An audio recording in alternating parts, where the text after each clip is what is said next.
Welcome to my YouTube channel एक ही रतन channel में मैं आपको BA LLP FIC सेमेस्टर के नोट्स प्रोवाइड करती हूँ। मैं अपनी हर वीडियो में आपको 20 मार्क्स के क्वेश्चंस प्रोवाइड करती हूँ, क्योंकि BA LLP में हमें जो फाइनल एग्ज़ाम आते हैं उनमें हमें 20 मार्क्स के क्वेश्चंस ही आते हैं जिन्हें हमें 6 से लेकर 7 शीट्स तक पढ़ना होता है। मैंने अपने नोट्स कुछ इसी तरीके से बनाए हैं और अब मैं आपके साथ इन्हें शेयर कर रही हूँ। मैंने अपने फर्स्ट सेमेस्टर के सभी नोट्स डाल दिए हैं। अगर आपको फर्स्ट सेमेस्टर के सभी नोट्स चाहिए तो आप मेरे चैनल को सब्सक्राइब कर सकते हैं। और अब मैं जो नेक्स्ट सेमेस्टर है उनके नोट्स भी डालने वाली हूँ। और आज मैं आपके लिए इंटरनेशनल लॉ का बहुत ही इंपॉर्टेंट टॉपिक एक्स्ट्राडिशन लेकर आई हूँ। I hope you will like it. So let's get started our today's video.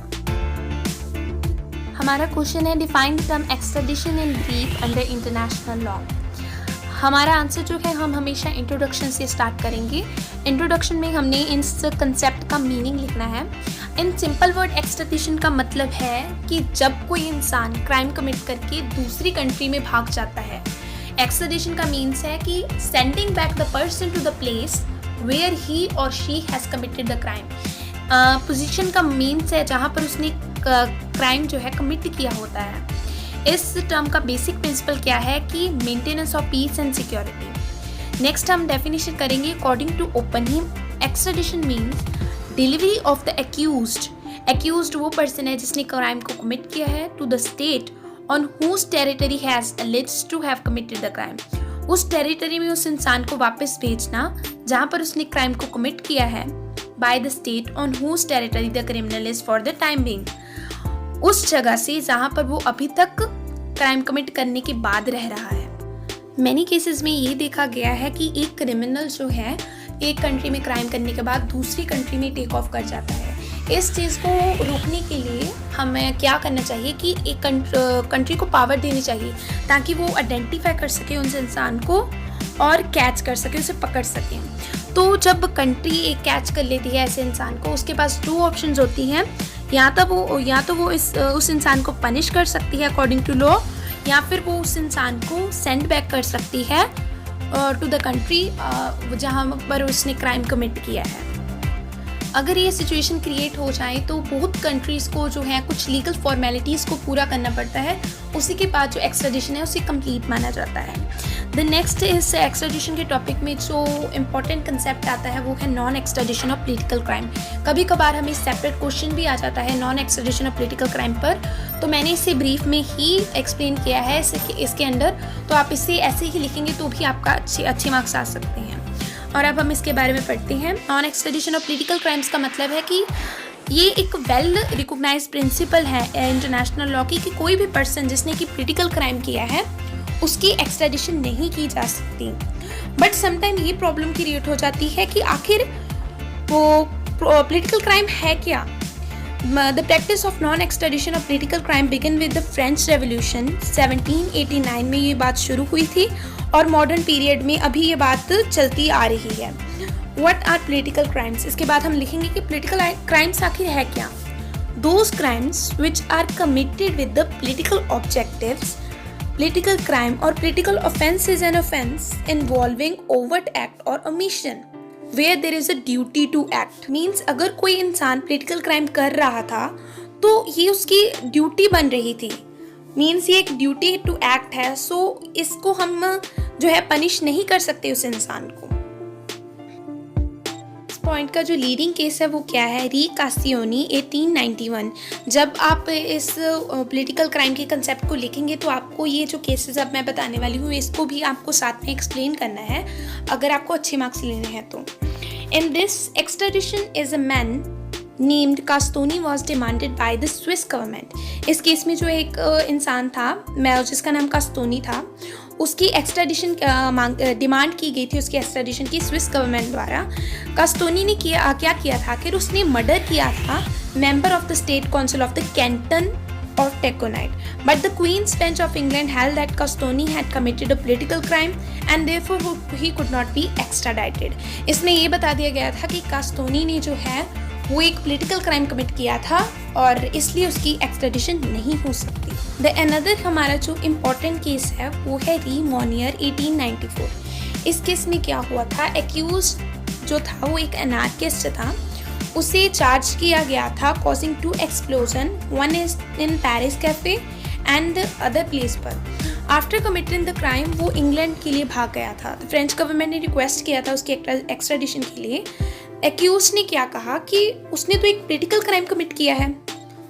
तो इन दिस केस कोर्ट ने ये पाया कि वो ना ही तो किसी पॉलिटिकल पार्टी के साथ संबंधित था और ना ही उसका लेना देना था किसी पॉलिटिकल वर्क से। तो इस केस में उसके एक्स्ट्राडिशन को एक्सेप्ट किया गया और ये कहा गया कि ये कोई पॉलिटिकल क्राइम नहीं था। नेक्स्ट हमारी जो थिंग आ जाता है, नेक्स्ट सेकंड कंसेप्ट जो है वो है non extradition of religious crime का। Religious offense is any action which offend the religious sensibility and arouses serious negative emotion in people with strong belief. Religious crime होते हैं जो कि इंसान के बिलीफ को ठेस पहुंचाते हैं। ऐसे क्राइम्स के लिए जो है इंसान की एक्स्ट्राडिशन नहीं होती है। नेक्स्ट हमारा जो है rule of speciality. Rule of speciality का मतलब है कि अगर इंसान ने कोई क्राइम कमिट किया है और अगर वो अब पकड़ में आ गया है तो सिर्फ उसी क्राइम के लिए उसे सज़ा मिलेगी जिस क्राइम को करने के बाद वो दूसरी कंट्री में गया था। कोई पुरानी क्राइम के लिए उसको सज़ा नहीं दी जा सकती। इस पॉइंट का जो लीडिंग केस है वो है US versus Rauscher 1886। The respondent was got extradited by America. ये जो स्पेलिंग की मिस्टेक है आप इसे देख सकते हैं, मैं बोल रही हूँ अमेरिका आना था यहाँ पे। और इसमें क्या हुआ था केस में, ये जो रिस्पोंडेंट था उसे एक्स्ट्राडाइटेड किया गया था अमेरिका द्वारा ग्राउंड पर कि जब वो सर्वेंट था एक शिप पे तो उसने 2 लोगों का मर्डर कर दिया था और उसके बाद वो वहाँ से भाग गया था। In this case America could held that he can only B tried for offence and or the offense for which extradition has been criminalized by the treaty and or the offense for which extradition has been requested for। इसमें यही कहा गया था कि जिस crime के लिए वो भागा है उसी क्राइम के लिए उसे सज़ा दी जाएगी और दूसरे क्राइम के लिए वो लायबल नहीं है। द नेक्स्ट हमारा जो कंसेप्ट है डबल क्रिमिनलिटी। डबल क्रिमिनलिटी का मतलब है कि अगर इंसान दूसरी कंट्री जिस कंट्री में भागा है, जो क्राइम करके भागा है वो क्राइम दूसरी कंट्री में भी पनिशेबल होना चाहिए। इसकी एग्जांपल भी हमने की है। If a murderer has run away from Bangladesh and hiding in India, he can be extradited as the law of both the countries criminalize murder।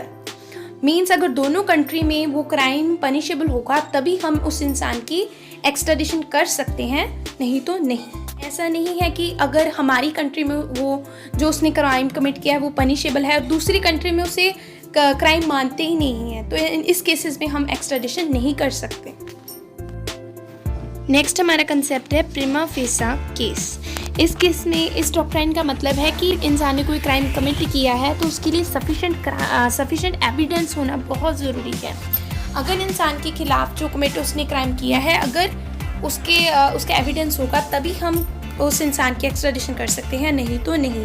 जैसे कि तारासॉ एक्स्ट्राडिशन केस में हुआ था, एक्यूज्ड के खिलाफ कोई भी एविडेंस नहीं था, इसके लिए कोर्ट ने उसकी एक्स्ट्राडिशन को एक्सेप्ट नहीं किया था। और जो एविडेंस है उसके लिए जो हमें नीचे दी गई एसेंशियल कंडीशंस हैं उनको भी फॉलो करना पड़ता है। जैसे कि witness would be entitled to a reasonable degree of credit, the degree of proof should be higher than an ordinary criminal prosecution and evidence must be strong presumption of the offence against he accused. The another हमारा thing है condition should be complied. The leading case of this point was Savarkar's case 1911। जो स्वारकर था वो Indian revolutionary था। Mister Savarkar under French navy की custody में था। He was then extradited to England but England obtained him through incorrect extradition procedure. Due to the violation of a procedure French government चाहती थी कि उसे वापस भेजा जाए। कोर्ट ने क्या हेल्ड किया कि there is no provision under international law that state that if the extradition procedure are not followed then the country must return him back। The another concept है हमारा प्रेजेंस नॉट नेसेसरी। जिस इंसान ने commit crime किया है, जिस place पर किया है, वहाँ पर उसकी प्रेजेंस जो है वो नेसेसरी नहीं है। Person is accused of having committed a crime and his extradition is sought for, it is not necessary that the accused must be present in the state when he alleged crime was committed। The leading case of this point was Rex versus Godfrey। Godfrey was a member of a firm which carried a trade in England. The members of the said firm obtained good on the false pretext in Switzerland. Godfrey was in England at that time, so we can say that presence is not necessary. The next हमारा important जो point है वो है bilateral treaty. Bilateral treaty means the treaty between two states. Extradition is generally a matter of bilateral treaty. It has been held that there must be a formal treaty and not simply an agreement or notification. Simply आप किसी को notification लेके उसका extradition commit नहीं कर सकते. They was held by the first class magistrate in New Delhi in the Taraso extradition 1963. ये जो हमने सारी पॉइंट किए हैं, या अगर आपको क्वेश्चन आ जाए कि एसेंशियल कंडीशन ऑफ एक्स्ट्राडिशन, उसमें भी आपको ये सभी ही पॉइंट ही लिखने हैं. और अगर आपको सिंपली क्वेश्चन भी आ जाए तो आपको भी यही लिखना है. फर्स्ट में हम इंट्रोडक्शन से स्टार्ट करते हैं और लास्ट में कंक्लूजन जो हमारा इंपॉर्टेंट है. कंक्लूजन के साथ हमें जो है क्वेश्चन का हमेशा एंड करना है, इससे हमारे अच्छे मार्क्स आते हैं. आज के लिए बस इतना ही. नेक्स्ट वीडियो के लिए please subscribe my YouTube channel.